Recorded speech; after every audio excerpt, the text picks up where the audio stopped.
de faire confiance au Christ par la foi dans toute situation difficile. Ruth n'avait pas beaucoup de connaissances de Dieu, mais cela n'était pas un obstacle pour continuer vers la terre du Seigneur. Conclusion: les décisions prises par ces 4 personnes sont représentatives de celles que nous prenons à chaque instant. Nous ne savons rien de plus sur Elimelech et Orpa, mais Naomi et Ruth sont devenues aujourd'hui une source d'inspiration pour de nombreux croyants, principalement Ruth, qui est devenue partie intégrante de la généalogie du Seigneur Jésus, grâce à cet acte de foi en Dieu. Nos décisions façonnent notre caractère et notre personnalité. Prenons celles qui reflètent notre nouvelle vie et qui glorifient le nom du Seigneur. N'attendez pas qu'il soit trop tard. Devenez membre de la chaîne Today et bénéficiez de réconfort et de soutien dans les moments difficiles. Cliquez sur le lien dans la description de la vidéo. Mardi 9 avril 2024, page 2 dans l'affliction résumée. Caractéristiques du bon cœur du Seigneur par Félix Ramirez dans l'affliction. Matthieu 9, 18 à 26.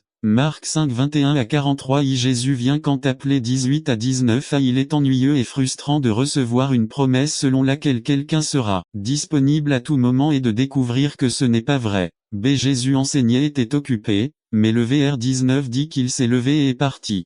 La compassion du Seigneur était plus grande que celle ressentie par le père de la jeune fille. L'auteur des Hébreux dit que notre prêtre a la capacité de sympathiser avec nos faiblesses et nous invite donc à l'approcher avec confiance. Hébreux 4, 15,16-2. Jésus est disponible pour les besoins de tout. 20 à 22. En se rendant à la maison du directeur, il rencontra une femme aussi nécessiteuse que la fille de Jaïrus. Cependant, Jésus a pris du temps pour répondre à leurs besoins.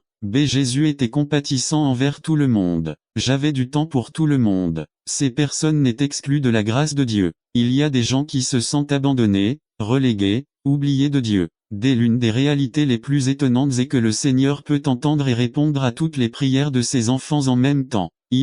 Jésus console quand l'espoir est parti. 23 à 24. Les gens pensaient qu'il n'y avait plus rien à faire à part pleurer et accomplir des rites funéraires. Dans le cas de la femme souffrant d'une perte de sang, elle avait épuisé toutes les ressources humaines disponibles. Marc 5, 25,26b. De la même manière, nous regardons nos besoins comme s'ils n'avaient plus de remède. Nous pensons qu'il n'y a plus aucun signe d'espoir. C'est cependant, les paroles du Seigneur: ne craignez pas, croyez seulement. M5, 35,36. Elle n'est pas morte sont des paroles d'encouragement, de consolation. De même, nous pouvons trouver du réconfort dans la parole de Dieu dans ces moments difficiles de désespoir et de désespoir. Nous trouvons aussi une leçon à apprendre. Nous devons apprendre à transmettre des encouragements aux personnes que le Seigneur met sur notre chemin. Peu importe si c'est difficile à croire. V24